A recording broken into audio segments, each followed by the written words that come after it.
Good morning, welcome to news analysis. నేను జ్యోత్స్న. డిస్కషన్లోకి వెళ్లే కన్నా ముందు వివిధ పత్రికల్లో వచ్చిన వార్తా కథనాలను ఒకసారి చూద్దాం.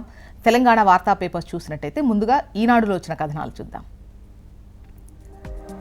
ఈనాడు మనం చూసినట్టయితే ప్రధాన వార్తగా వచ్చే 9 నెలల్లో పాలమూరు రంగారెడ్డి ప్రాజెక్టు ప్రధాన పనులు పూర్తి చేసి నార్లాపూర్ జలాశయం నుంచి ఉదండాపూర్ జలాశయం వరకు కృష్ణా జలాలు చేరాలని ముఖ్యమంత్రి రేవంత్ రెడ్డి ఆదేశించారు. ఉమ్మడి పాలమూరు జిల్లా ప్రాజెక్టులను పూర్తి చేసేందుకు ప్రభుత్వం అధిక ప్రాధాన్యత ఇస్తోందని పేర్కొన్నారు. గురువారం నాగర్ కర్నూలు జిల్లా కొల్లాపూర్ మండలం సోమశిలలో ఉమ్మడి పాలమూరు జిల్లా ప్రాజెక్టుపై నీటిపారుదల శాఖ మంత్రి ఉత్తమ్ కుమార్ రెడ్డి ఇతర జిల్లా మంత్రులతో కలిసి సీఎం సమీక్ష నిర్వహించారు అంటూ ఈ వార్తను హైలైట్ చేస్తూ కథనాన్నిచ్చారు. లక్ష్మీదేవిపల్లి జలాశయానికి భూసేకరణకు సంబంధించి ఆదేశించారు సీఎం. ఇక పరిశీలిస్తూ ఆరా తీస్తూ చర్చిస్తూ అంటూ ఉమ్మడి మహబూబ్ నగర్లో ముఖ్యమంత్రి క్షేత్ర పర్యటన, ఫోటో ఎగ్జిబిషన్లు, మ్యాపులు, ఏవీలతో వివరించిన అధికారులు, 4 జిల్లాల పరిధిలో ఏరియల్ వ్యూ, మొత్తానికి 9 నెలల్లో ఉదండాపూర్కు నీళ్లు అంటూ ఈ వార్తను హైలైట్ చేసి ప్రధాన వార్తగా ఇచ్చింది ఈనాడు. ఇక రైట్ సైడ్ చూస్తే ఎకరాకు కనిష్టంగా 2,75,000, గరిష్టంగా 35 కోట్లు. వ్యవసాయ భూములకు 50 నుంచి 100% పెంపు.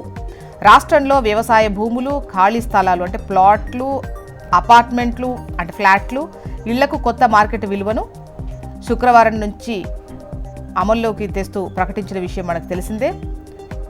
144 సబ్ రిజిస్ట్రార్ కార్యాలయాల్లో రిజిస్ట్రేషన్లన్నీ ఈ కొత్త విలువల ఆధారంగా జరుగుతాయి. గురువారం నాటికే సవరించిన భూముల ప్రభుత్వ విలువను కార్డ్ సాఫ్ట్వేర్లో నమోదు చేసినట్టుగా తెలుస్తోంది అని చెప్పేసి ఈ వార్తనిచ్చారు. ఇక మద్యం కుంభకోణం కేసులో త్వరలో జగన్కు ఈడీ నోటీసులు. ఇప్పటికే జగన్ సన్నిహితుల విచారణ. శంషాబాద్ విమానాశ్రయంలో ఎబోలా వైరస్ కలకలం. థాయిలాండ్లో ముంబై ముఠా ఓజీ సాగు. ప్రజలపై భారం వద్దని రిజిస్ట్రేషన్ల ఛార్జీలు పెంచట్లేదు. బీఆర్ఎస్ హయాంలో 6 నుంచి 7.5% పెంచారు అన్న పొంగులేటి. ఇవన్నీ కూడా న్యూస్ రీల్స్లో మీరు చూడొచ్చు. ఇక ఆంధ్రజ్యోతికి వద్దాం. తొలి ప్రాధాన్యం భూసేకరణకే అంటూ అది పూర్తి కాకుండా ప్రాజెక్టు పనులు ముందుకు సాగవు. అందుకు అవసరమైన నిధులు ఎప్పటికప్పుడు మంజూరు అయితే నిధుల అవసరాన్ని నెల ముందే సమర్పించాలి. వీలైనంత తొందరగా భూసేకరణ ప్రాజెక్టులు పూర్తి కావాలి. ఎమ్మెల్యేల సహకారంతో పూర్తి చేయాల్సిన బాధ్యత కలెక్టర్లదే. ఉమ్మడి పాలమూరు ప్రాజెక్టుల సమీక్షలో సీఎం రేవంత్ రెడ్డి. ఇక కొత్త విలువలు ఇవాల్టి నుంచే. మార్కెట్ విలువల పెంపుపై అభ్యంతరాల స్వీకరణకు టోల్ ఫ్రీ నెంబర్.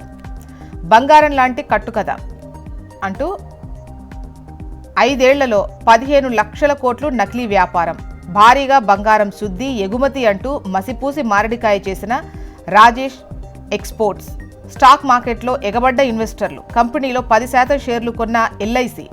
సాధారణ మదుపరి ఫిర్యాదుతో సెబీ దర్యాప్తు. వ్యాపారానికి ఆధారాలే లేవని తేల్చిన అధికారులు. తప్పుడు పత్రాలు, రికార్డులతో భారీగా ఆదాయాన్ని చూపినట్టు గుర్తింపు. 90% మేర పడిపోయిన షేరు ధర. ఎల్ఐసికి సుమారు 3,000 కోట్ల నష్టం. గుజరాతీ మూలాలున్న బెంగుళూరు వాసి రాజేష్ మెహతా స్థాపించిన సంస్థ మోసమిది అంటూ ఈ వార్తనిచ్చారు. ఇక మారుతి ఫ్లెక్స్ ఫ్యూయల్ కారు వచ్చేసింది. 85-100% ఇథనాల్తో నడిచే వ్యాగన్ ఆర్ను ఆవిష్కరించిన మారుతి సుజుకి. నెక్స్ట్ నమస్తే తెలంగాణ. వరి వద్దట, వేసేదేదట. స్పష్టత కరువైన ప్రభుత్వ విధానం. వచ్చే సీజన్కు ఏది ప్రత్యామ్నాయం? దిక్కుతోచని స్థితిలో రాష్ట్ర రైతాంగం. వరి సాగు వద్దంటూ ఇప్పటికే సీఎం, మంత్రుల పిలుపు. ప్రత్యామ్నాయంగా ఏ పంట వేయాలో చెప్పని ప్రభుత్వం. ఇతర పంటల కొనుగోలుకు ముందుకు రాని సర్కార్. మక్కలు, జొన్నలు, సన్ఫ్లవర్ కొనాలని రోడ్డెక్కిన రైతులు. ఎన్నికలకు ముందు అన్ని పంటలకు బోనస్ అంటూ హామీ. ఇప్పుడు మద్దతు లేదు, బోనస్ ఇయ్యదు, పంట కొనదు. తన వైఫల్యాన్ని రైతులపై నెట్టేందుకు సర్కార్ యత్నం. మరి రైతులేం కావాలి? ఏ పంటలు సాగు చేయాలి? నెక్స్ట్ వచ్చేసి మూలుగుతున్న రియల్టీపై ధరల మోత. పెంచిన భూముల ధరలు ఇవాల్టి నుంచి అమలు అంటూ ఈ కథనాన్ని ప్రచురించింది నమస్తే తెలంగాణ. ఏపీ వార్తా విశేషాల్లోకి వద్దాం. ముందుగా ఈనాడు చూద్దాం. ఏటా 125 పని దినాలు. జూలై 1 నుంచి వివిజీరామ్జీ అవయవ అక్రమ వ్యాపార నిరోధక చట్టానికి ఆమోదం. గోవా తరహాలో 2 చోట్ల బీచ్ ఫ్యాక్స్. ఎక్సైజ్ పాలసీ సవరణ ముసాయిదాకు ఆమోదం. రాష్ట్రంలో యోగా నేచురోపతి ప్రచార పరిషత్ ఏర్పాటు. అంతర్జాతీయ యోగా దినోత్సవ నిర్వహణకు 100 కోట్లు. మంత్రిమండలి నిర్ణయాలు. నిన్న ఏపీ కేబినెట్ భేటీ జరిగింది కదా. సో ఆ భేటీలో తీసుకున్నటువంటి నిర్ణయాలు ఇవన్నీ. కేరళను తాకిన రుతుపవనాలు 2-3 రోజుల్లో రాష్ట్రానికి రాక. మద్యం కుంభకోణం కేసులో త్వరలో జగన్కు ఈడీ నోటీసులు. ఇప్పటికే ఆయన సన్నిహితులను విచారించిన ఎన్ఫోర్స్మెంట్ డైరెక్టరేట్.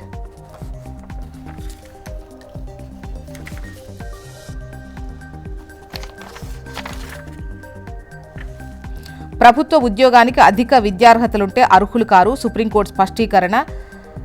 అటెండెంట్ పోస్టులో నియమితుడైన పట్టభద్రుడి తొలగింపుకు సమర్థన. ఇక ఏపీ ప్రగతిలో భాగస్వాములవ్వండి. రష్యన్ పారిశ్రామిక సంస్థలకు లోకేష్ ఆహ్వానం. రాష్ట్రాన్ని $2.4 ట్రిలియన్ ఆర్థిక వ్యవస్థగా తీర్చిదిద్దుతున్నాం. ఎస్పీఐఎఫ్ బిజినెస్ ఫోరంలో ప్రసంగించిన మంత్రి లోకేష్.